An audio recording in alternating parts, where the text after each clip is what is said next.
आप सभी बच्चों को मेरा नमस्कार। आज की इस क्लास में आप सभी का स्वागत है।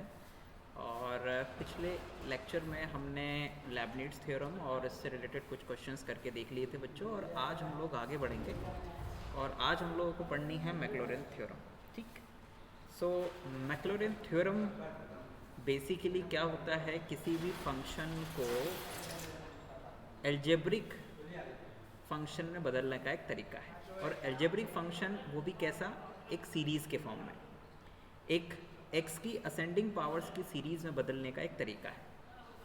जैसे इस मैक्लॉरिन थ्योरम में आगे जाने से पहले मैं आपसे अगर पूछूं कि क्या आपको पता है कि जो आप लोगों ने पढ़ रखा है साइन एक्स बराबर X minus X cube upon factorial 3 plus X की power 5 upon factorial 5 and minus so on, तो आपको पता है कि ये जो साइन एक्स का प्रसार है ये कैसे आता है? क्या आपको पता है कि ऐसे ही जो आपने कॉस एक्स का प्रसार पढ़ रखा है वो कैसे आता है? क्या आपको पता है कि टेन एक्स का प्रसार कैसे आता है? क्या आपको पता है कि लॉग 1 प्लस एक्स का जो प्रसार आपने पढ़ रखा है छोटी क्लासेस में वो कैसे आता है? तो उन सभी सवालों का जवाब है मैक्लॉरिन थ्योरम या मैक्लॉरिन प्रमेय। यही वो थ्योरम है जिसकी मदद से हमने साइन एक्स का प्रसार ये बनाया है, कॉस एक्स का प्रसार बनाया है, टेन एक्स का बनाया है, लॉग 1 प्लस एक्स का बनाया है, या ऐसा कोई भी फंक्शन जिसका प्रसार हम लोग करते हैं, जिसका प्रसार हम जानते हैं।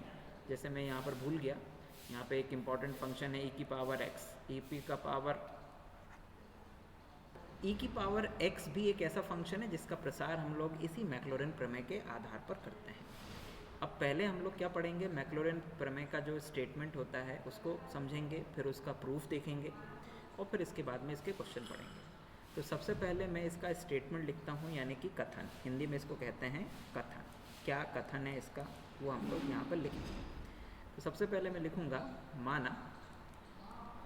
माना एफ एक्स एक सतत फलन है ना, सतत फलन है, सतत फलन है।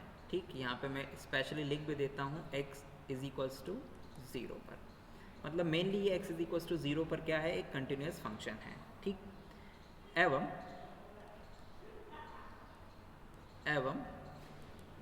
f(x) के उत्तरोत्तर अवकलज भी x बराबर 0 पर सतत हैं। तब f(x) को x की बढ़ती हुई घातों में प्रसारित किया जा सकता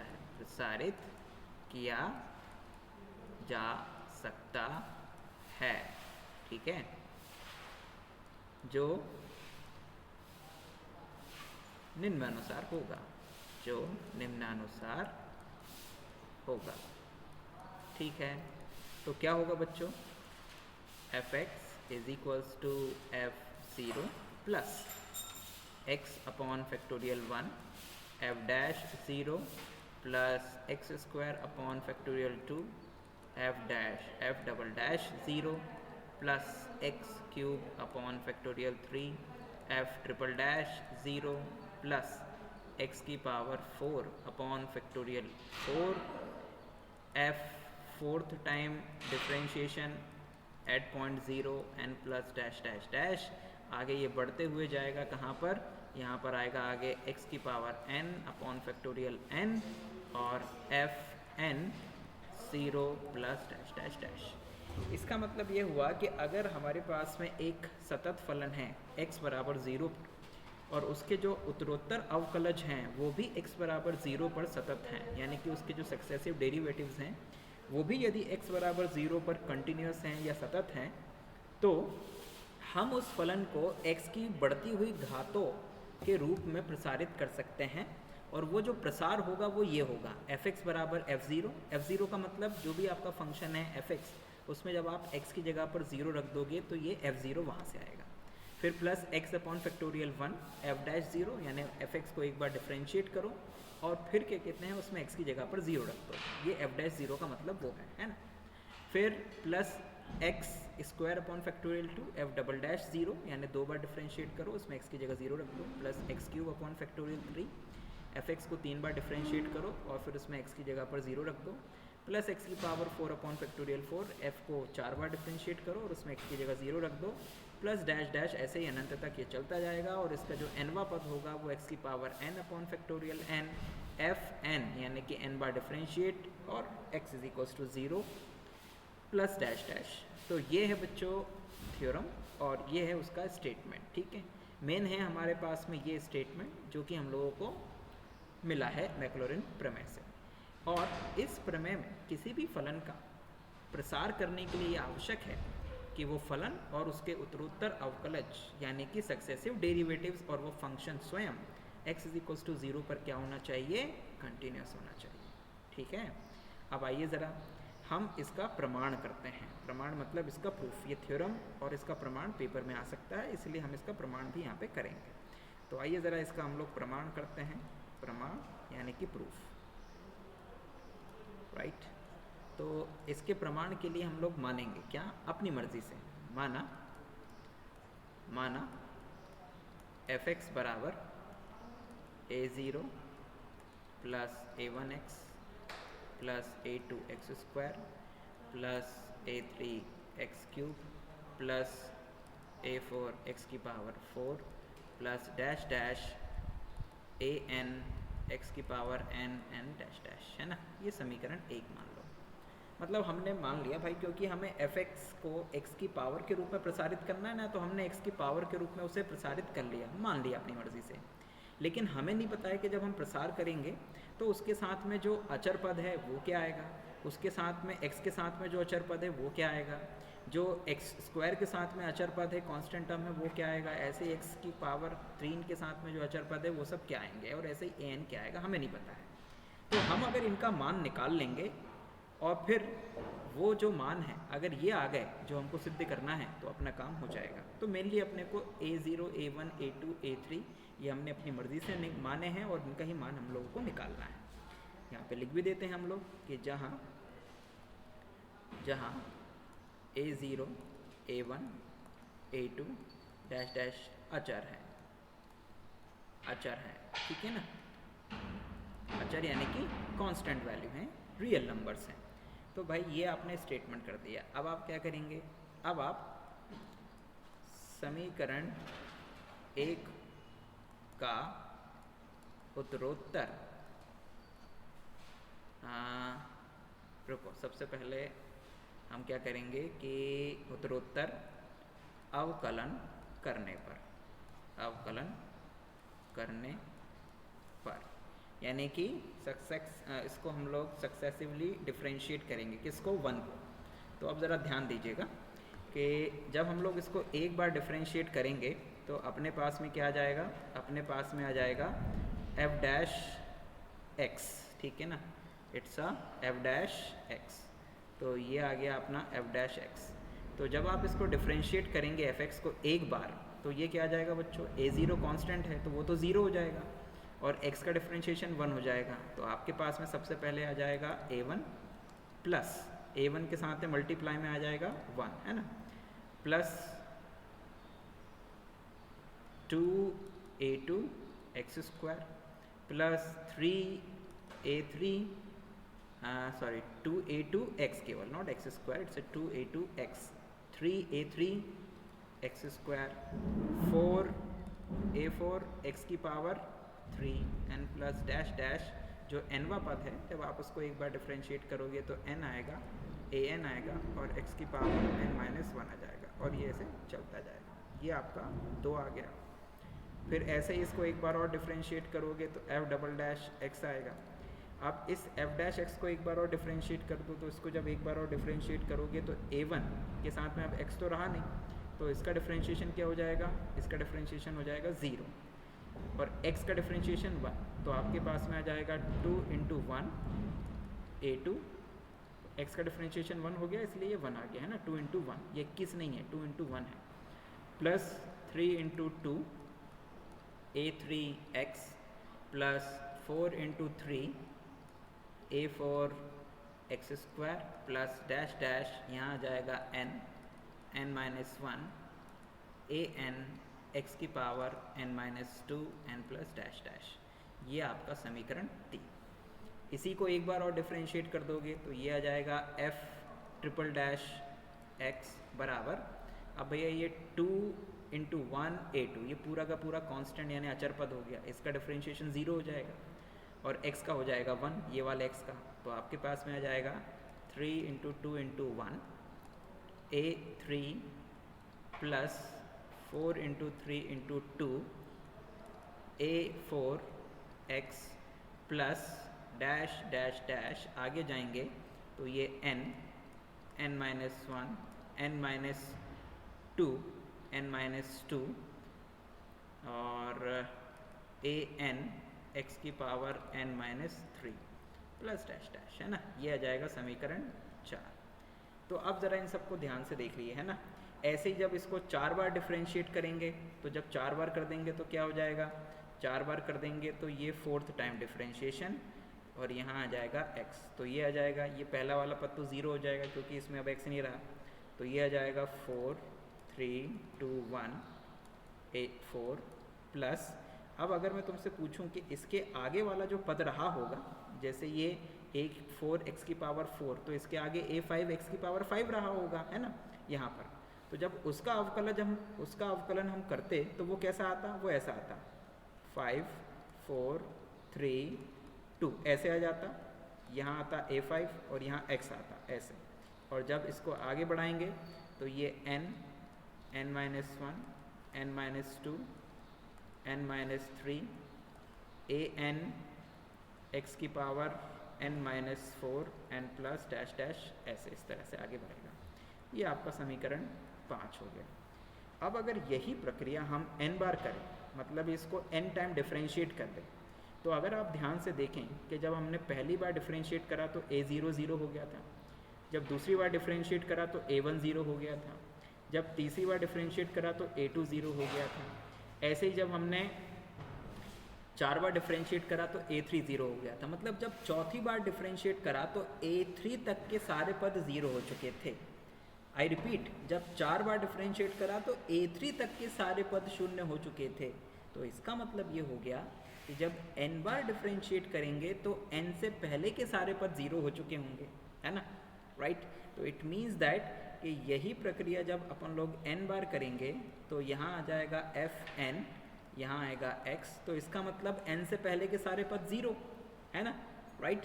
तो अपने को जब n बार डिफ्रेंशिएट करेंगे तो ये जो x की पावर n था, ये x की पावर n डिफ्रेंशिएट होके क्या बन जाएगा, ऐसा n minus 1 n minus 2 and dash dash 3 2 1, और यहाँ आ जाएगा an प्लस, इसके आगे का अगर तुम अंदाज़ा लगा सको तो मैं बता देता हूँ इसके आगे क्या होगा। इसके आगे जो भी पद रहा होगा उसमें x की पावर n प्लस 1 रहा होगा, है ना, और उसको जब आपने n बार डिफ्रेंशिएट करा तो वो ऐसे आएगा n plus 1 into n minus 1 dash dash 3 आएगा 2 आएगा, और फिर यहाँ जाएगा a n प्लस 1 और यहाँ पर आ जाएगा आपका x की पावर 1, है ना, x की पावर 1। जैसे यहाँ पर 4 बार डिफ्रेंशिएट करा था तो 4 3 2 1 a4, और फिर उसके आगे 5 4 3 2 a5 और x आया था। मतलब ये जो पहला पद है उसमें x नहीं आता है, उसके आगे वाले पद में x आता है, ठीक। तो ऐसे ही ये प्रक्रिया भी आगे बढ़ती रहेगी। इसको नाम दे दीजिए आप 6। तो ये जो आपने डिफ्रेंशिएशन किए हैं सारे, है ना, अब इन सब में क्या करिए, उपरोक्त समीकरणों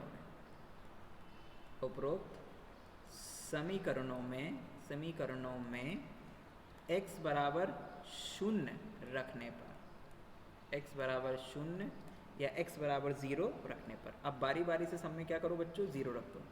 जैसे ये जो पहला वाला था आपके पास में, इस पहले वाले में fx में अगर आप 0 रखोगे तो देखो x की जगह पर 0 रखोगे तो a1 के साथ में x है तो ये चला जाएगा, a2 के साथ में x है ये भी 0 हो जाएगा। मतलब जिसके साथ में x है वो सारे के सारे पद क्या हो जाएंगे, 0 हो जाएंगे।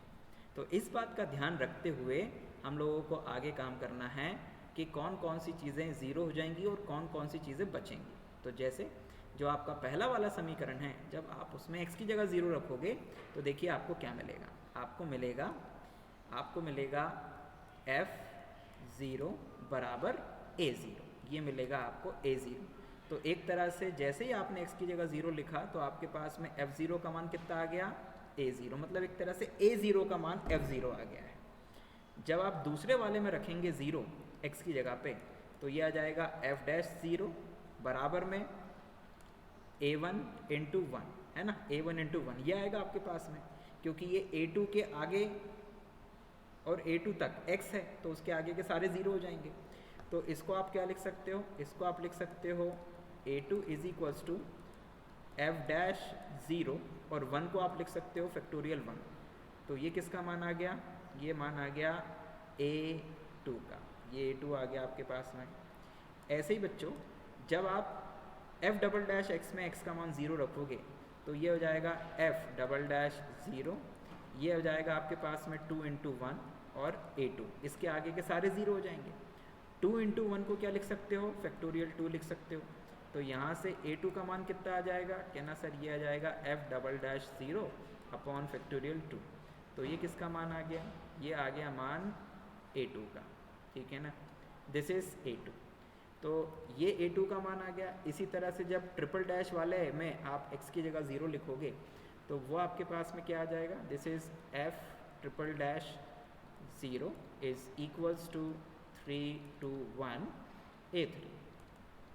इसको आप क्या लिख सकते हो, कहना सर इसको हम लोग लिख सकते हैं 3 2 1 को फैक्टोरियल 3 लिख सकते हैं। तो यहाँ से आपके पास में a3 का मान आ जाएगा f'0 अपॉन फैक्टोरियल 3। तो ये a3 का मान आ गया, राइट। फिर ऐसे ही बच्चों जब आप फोर्थ वाले यानी कि पांचवें समीकरण में क्या रखोगे, x की जगह 0 लिखोगे तो आपके पास में आ जाएगा f fourth derivative at point 0 is equals to 4 3 2 1 और यहाँ आ जाएगा a4, है ना। तो इसको जब सिंप्लीफाई करोगे तो ये 3 2 1 की वैल्यू हो जाती है फैक्टोरियल 4, इसको उठा के नीचे लिए जाओ तो a4 की जो वैल्यू है वो आ जाएगी f fourth order derivative at 0 and divide by factorial 4, ठीक है, फैक्टोरियल 4। एंड सिमिलरली जब हम लोग आखिरी वाले nवें यानी छठवें समीकरण में x की जगह 0 लिखेंगे तो देखो a n के आगे के सारे पदों में क्योंकि x है तो वो सारे पद 0 हो जाएंगे। तो हमारे पास में बचेगा कितना, हमारे पास में बचेगा, यहाँ पे हम लोग लिख देते हैं इसी प्रकार समीकरण 6 से, है ना, समीकरण 6 से क्या आ जाएगा, f'(0) बराबर n (-1 n-2) dash dash 3 2 1 an, इसके आगे के सारे 0 हो जाएंगे और ये n इंटू n-1 3 2 1 ये क्या हो जाता है, ये फैक्टोरियल n हो जाता है। तो ये फैक्टोरियल n हो गया और ये an हो गया। तो यहाँ से an की वैल्यू क्या आ गई है, an की वैल्यू आ गई है f'(0) अपॉन में फैक्टोरियल n। तो ये an का मान भी आ गया, ठीक है।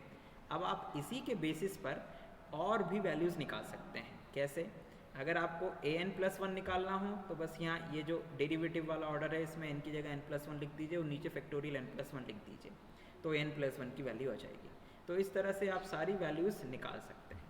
अब ये जितनी भी वैल्यूज़ आपने निकाली है इनको यानी कि a0 की वैल्यू, a1 की वैल्यू, a2 की वैल्यू, a3 की वैल्यू, ठीक है, ये यहाँ पर आई थिंक मैंने गलती से a2 लिख दिया था, इसको a1 कर दीजिएगा, है ना, ये वाली इट्स a1, ठीक, नॉट a2। तो इसको मैं थोड़ा सा मिटा के सही कर देता हूँ। हाँ, तो ये था आपका a1, है ना, it's not a2, it's a1। तो ये आपका a1 हो गया, a2 हो गया, a3 हो गया, a4 हो गया, ठीक, ये सारी वैल्यूज़ आपके पास में आ गई है। अब आप इन सभी को उठाकर बच्चों क्या करिए, आप इन सभी को उठा के समीकरण 1 में लिख दीजिए। तो जैसे ही आप समीकरण 1 में लिखेंगे तो आपके पास में फाइनल जो आंसर है वो आ जाएगा। जैसे आप यहाँ पे लिख दीजिएगा कि उपरोक्त मान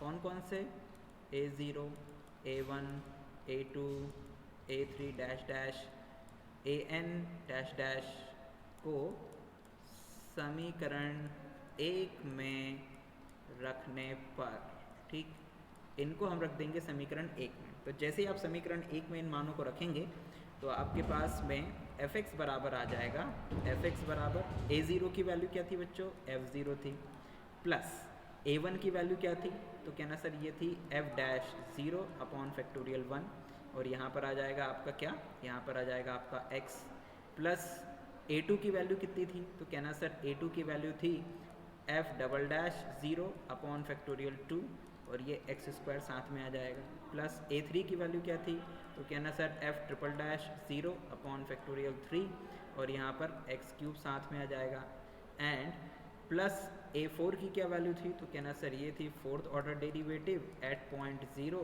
और अपॉन में फैक्टोरियल 4, और ये x की पावर 4 आ जाएगा, एंड डैश डैश an की वैल्यू क्या थी, तो कहना सर n बार डिफरेंशिएशन 0 x की जगह पर फैक्टोरियल n, और ये x की power n plus dash dash, ये आ गया। अब आप इसको चाहें तो थोड़ा जमा के लिख दीजिए, जमा के इन द सेंस इसको ऐसे लिख दीजिए, this is equals to f0 plus x upon factorial 1 f dash 0 plus x square upon factorial 2 f double dash 0 plus x की power 3 upon factorial 3 f triple dash 0 and plus x की power 4 upon factorial 4 f fourth time derivative at 0 and plus dash dash यहाँ x की power n upon factorial n, और f n 0 and plus dash dash. तो ये बच्चों जो आपको सिद्ध करना था वो आ गया, यही आपका इसका प्रूफ है, ठीक, ये आपकी थ्योरम यहाँ पर क्या हो गई, प्रूफ हो गई, राइट। सो इस प्रमेय को प्रूफ करने के बाद में यहाँ पर एक चीज़ और मैं आपको स्पेशली बताना चाहूँगा कि कई बार कई सारी जो किताबें हैं उनमें ये संकेत, ये जो लिखा है ना f(x), f0, f dash 0, f double dash 0, इसकी जगह पर वो दूसरे संकेत इस्तेमाल करते हैं। जैसे यदि आपके पास में, यहाँ पे मैं इसको नोट में लिख देता हूँ कि यदि आपके पास y बराबर f(x) है, मतलब आपने फंक्शन को y माना है, तो इसमें हम लोग पता है f0 को क्या लिखते हैं, इसमें हम लोग f0 को लिखते हैं y0, या फिर कई जगह पर लिख देते हैं इसको y और ब्रैकेट के बाहर 0, ऐसे, ये f0 का संकेत है। उसी तरह जब अपन लोग इसको डिफ्रेंशिएट करते हैं तो एक बार करते हैं तो y1 लिखते हैं कई जगहों पर, और ये f डैश x के बराबर होता है, तो इसको हम लोग f डैश 0 को हम लोग लिख सकते हैं y1 और ये ब्रैकेट के बाहर 0, है ना। इसका मतलब ये होता है, ये इसका मतलब होता है कि जब x की जगह पर आपने 0 लिख दिया तो ये क्या होता है बच्चों, ये बेसिकली होता है कि आपने फंक्शन को एक बार डिफरेंशिएट करा और x की जगह पर 0 लिख दिया, तो हम f डैश 0 की जगह y1 0 भी इस्तेमाल करते हैं। ऐसे ही y2 मतलब होता है 2 बार डिफरेंशिएशन, तो हम इसमें कई जगहों पर f डबल डैश 0 की जगह पर लिख देते हैं y2 0 ऐसे, ठीक।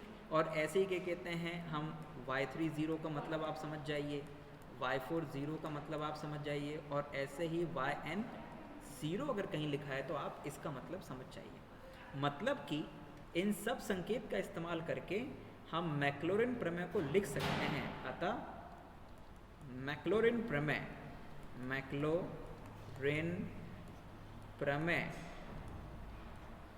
को इस रूप में भी लिखा जा सकता है, इस रूप में भी लिखा जा सकता है, लिखा जा सकता है। कौन सा रूप में बच्चों, कि y बराबर y(x), function of x, y बराबर y0 plus x upon factorial 1 y1 0 plus x square upon factorial 2 y2 0 plus x cube upon factorial 3 y3 0 plus dash dash dash, ऐसे ही x की power n upon factorial n yn 0 and so on. तो ये आपके पास में Maclaurin प्रमेय का प्रसार हो गया और दोनों रूपों में आपने उसका फॉर्मूला बना के लिख लिया। एक fx के रूप में भी और एक y के रूप में भी। तो इन दोनों ही फॉर्मूलों को आप याद रखिएगा, इनमें से कोई भी चीज़ आपको इस्तेमाल हो सकती है क्वेश्चन को सॉल्व करते समय, और आप भी अपनी मर्ज़ी से किसी भी प्रश्न में उसको y मान के भी सारा काम कर सकते हैं। मुझे ये जो सेकंड वाला फार्मूला है ये ज़्यादा सुविधाजनक लगता है, इसलिए मैं ज़्यादातर क्वेश्चंस को कराते समय इसी का इस्तेमाल करूँगा। तो आप उसमें समझ जाइएगा कि y0 का मतलब क्या है, y1 0 का मतलब क्या है, y2 0 का मतलब क्या है, y3 0, y4 0 एंड yn 0। जब हम प्रश्नों को हल करेंगे बच्चों, है ना, यहाँ पर मैं आपको कुछ नोट कराना चाहूँगा कि जब हम लोग प्रश्नों को हल करेंगे तो आपके मन में एक प्रश्न आ सकता है कि सर ये तो अनंत श्रेणी है ना, इनफाइनाइट तक जाता है, तो हमें जब क्वेश्चन करना है तो हमें कितने टर्म निकालने पड़ेंगे, मतलब हमें कहाँ तक सॉल्व करना है इसको। तो मेरा जवाब ये है कि कम से कम आप कम से कम 4 नॉन ज़ीरो टर्म्स निकालिए, है ना, यानी कि 4 अशून्य पद होने चाहिए किसमें, सीरीज़ में जो भी आप बना रहे हैं। अगर उसने nवें पद के बारे में कुछ भी नहीं कहा है, केवल इतना कह दिया प्रसार करो, तो आपकी मर्ज़ी है कि आपको nवां पद निकालना है कि नहीं निकालना है। आप चाहें तो मत निकालिए, आप 4 अशून्य पद निकाल दीजिए, है ना, जैसे y1 0 आ गया, y0 आ गया, y1 0 आ गया, y2 0 आ गया, y3 0 आ गया, ठीक है। आप बस इतना चाहो तो निकाल के इसके मान सीरीज़ में रख दीजिए और क्वेश्चन आपका ख़त्म हो जाएगा। और अगर बीच में कोई पद 0 आ जाएंगे तो आपको फिर उसके आगे और भी पद निकालने पड़ेंगे, ठीक। तो अब एक प्रश्न मैं आपको करवाता हूँ, तो उस प्रश्न की मदद से आपको ये चीज़ समझ में आएगी कि हम इसका इस्तेमाल कैसे करते हैं, ठीक है। तो सबसे पहला जो प्रश्न है, मैं वही प्रश्न लूँगा जो आपने अभी तक पढ़ा तो है लेकिन आपको पता नहीं था कि वो कैसे आता है। जैसे मैं आपसे कहूँ कि y बराबर sin x का मैक्लॉरिन प्रमेय से प्रसार कीजिए, है ना, मैक्लॉरिन प्रमेय से प्रसार कीजिए, यानी कि expand y is equals to sine x by Maclaurin theorem. तो आप सबसे पहले क्या करेंगे, सबसे पहले आप यहाँ पर जब आप हल करेंगे तो आप सबसे पहले लिखेंगे गिवन, यानी कि दिया हुआ है। क्या दिया हुआ है, y बराबर साइन एक्स, ये आपको दिया हुआ है। अब मैं आपसे कहूँ कि ये जो y बराबर साइन एक्स दिया है, अगर आप इसकी मदद से y0 की वैल्यू निकालें, y0 का मतलब क्या होता है बच्चों, y0 का मतलब होता है कि आपने y में x की जगह पर 0 लिख दिया है ना। तो अगर आप यहाँ पे y की जगह x की जगह 0 लिखेंगे तो ये हो जाएगा साइन 0, और साइन 0 की वैल्यू होती है 0, तो ये y0 की वैल्यू आ गई। फिर मैं आपसे कहूँ कि उत्तरोत्तर अवकलन करने पर, है ना, कि दिस इम्प्लाइज दैट, अगर मैं आपसे कहूँ कि इसको एक बार डिफ्रेंशिएट करो तो साइन एक्स को डिफ्रेंशिएट करोगे तो कितना आएगा, कहना सर कॉस एक्स आएगा। फिर मैं आपसे कहूँ कि ये जो y1 आया है, इस y1 की मदद से आप y1 0 की वैल्यू निकालो, मतलब इसमें आप x की जगह 0 लिख दो, तो ये बन जाएगा cos 0। cos 0 की वैल्यू कितनी होती है, तो कहना सर 1 होती है, तो ये y1 0 की वैल्यू आ गई। फिर इसी तरह से जब आप y2 निकालोगे तो ये आ जाएगा माइनस का साइन एक्स। फिर इस y2 में आप क्या करो, x की जगह पर 0 लिख दो, तो y2 0, तो y2 0 कितना हो जाएगा, साइन माइनस साइन 0, तो साइन 0 की वैल्यू कहना सर 0, तो ये 0 हो जाएगा अल्टीमेटली। फिर आप निकालो y3, तो y3 की वैल्यू कितनी हो जाएगी, इट्स माइनस कॉस एक्स। और फिर आप y3 0 निकालोगे तो this is equals to minus cos 0, मतलब -1 हो जाएगा ये, ठीक। फिर इसी तरह थोड़ी सी और वैल्यूज़ निकाल लेते हैं अपन, क्योंकि बीच में कुछ पद जो है हमारे 0 हो चुके हैं, इसलिए थोड़ा और निकालेंगे हम लोग आगे। फिर उसके बाद में अपन लोग निकालेंगे y4, तो y4 बराबर आ जाएगा आपके पास में प्लस का साइन एक्स बच्चों, है ना, प्लस का साइन एक्स। तो यहाँ पे फिर y4 0 की वैल्यू कितनी हो जाएगी, ये वैल्यू हो जाएगी साइन 0, तो साइन 0 की वैल्यू 0। फिर आप निकालेंगे y5 मतलब प्लस का कॉस एक्स, तो यहाँ से जब आप जाएंगे तो y5 0, तो y5 0 की वैल्यू कितनी हो जाएगी, cos 0, तो cos 0 मतलब 1। अभी तक कितने अशून्य पद आ चुके हैं बच्चों, ये 1, ये 2 और ये 3, 3 अशून्य पद आ चुके हैं, हमें एक अशून्य पद और चाहिए। तो हम थोड़ा सा और इसको आगे बढ़ा देंगे, क्योंकि ज़्यादा लंबा ये लेंदी तो है नहीं है, आसानी से हो रहा है। अगर बहुत मुश्किल से डिफरेंशिएशन हो रहा होता तो भले ही हम इतना ही निकाल के छोड़ देते, लेकिन अभी आसान है तो हम और कर देते हैं, कम से कम 4 अशून्य पद तो निकाल ही लेते हैं। तो जब आप इसको y6 करोगे तो ये हो जाएगा माइनस का साइन x, और y6 0 निकालने के लिए जाओगे तो माइनस का साइन 0, तो माइनस के साइन 0 की वैल्यू हो जाएगी 0। फिर ऐसे ही जब आप जाओगे y7 पर तो ये हो जाएगा माइनस का cos x, तो माइनस का cos x मतलब y7 0 की वैल्यू जो है वो हो जाएगी माइनस का cos 0 मतलब -1, राइट। और इसी तरह आप लिख देंगे एक्सेट्रा, है ना, मतलब आप ऐसे ही और भी वैल्यूज़ निकाल सकते हैं। अब आप रुक जाइए, अब इसके आगे मत निकालिए, ठीक। तो ये आपने सारी वैल्यूज़ निकाल ली बच्चों, ठीक। ये सारी वैल्यूज़ निकालने के बाद में आप क्या करेंगे, अब आप लिखेंगे मैक्लॉरिन प्रमेय का स्टेटमेंट। तो अगली लाइन आएगी मैक्लॉरिन प्रमेय से, है ना। तो मैक्लॉरिन प्रमेय क्या कहती है आपसे, मैक्लॉरिन प्रमेय कहती है कि y बराबर होता है y0 plus x upon factorial 1, y1 0 plus X square upon factorial 2, y2 0 plus X cube upon factorial 3, y3 0 plus, आप थोड़ा होके आ जाओ आगे, फिर x की power 4 upon factorial 4, y4 0 and plus, ऐसे ही आप आगे बढ़ाते जाएंगे, है ना। अब ये जो है ये स्टेटमेंट है, आप इस स्टेटमेंट में आप सारी वैल्यू सब्स्टिट्यूट कर दीजिए, सारी वैल्यू लिख दीजिए बच्चों। तो y का मान क्या था, कहना सर y का मान था sin x, ये लिख दिया आपने sin x बराबर y0 की वैल्यू कितनी थी, तो कहना सर y0 की वैल्यू थी 0, ये 0 लिख दिया आपने। फिर ये x upon factorial 1 as it is आ गया। y1 0 की वैल्यू कितनी थी, तो कहना सर y1 0 की वैल्यू थी 1, तो यहाँ पर लिख दीजिए 1 प्लस ये आ गया x square upon factorial 2, y2 0 की वैल्यू कितनी थी, तो कहना सर ये थी 0, 0 लिख दीजिए plus X cube upon factorial 3, फिर y3 0 की वैल्यू कितनी थी, तो कहना सर -1 थी, -1 लिख दीजिए। फिर x की पावर 4 अपॉन फैक्टोरियल 4, y4 0 की वैल्यू कितनी थी, तो कहना सर 0 लिख दीजिए, 0 थी, 0 लिख दिया। फिर इसके बाद में आएगा x की पावर 5 अपॉन फैक्टोरियल 5, फिर y5 0 की वैल्यू कितनी थी, तो कहना सर y5 0 की वैल्यू थी 1, तो 1 लिख दिया हमने।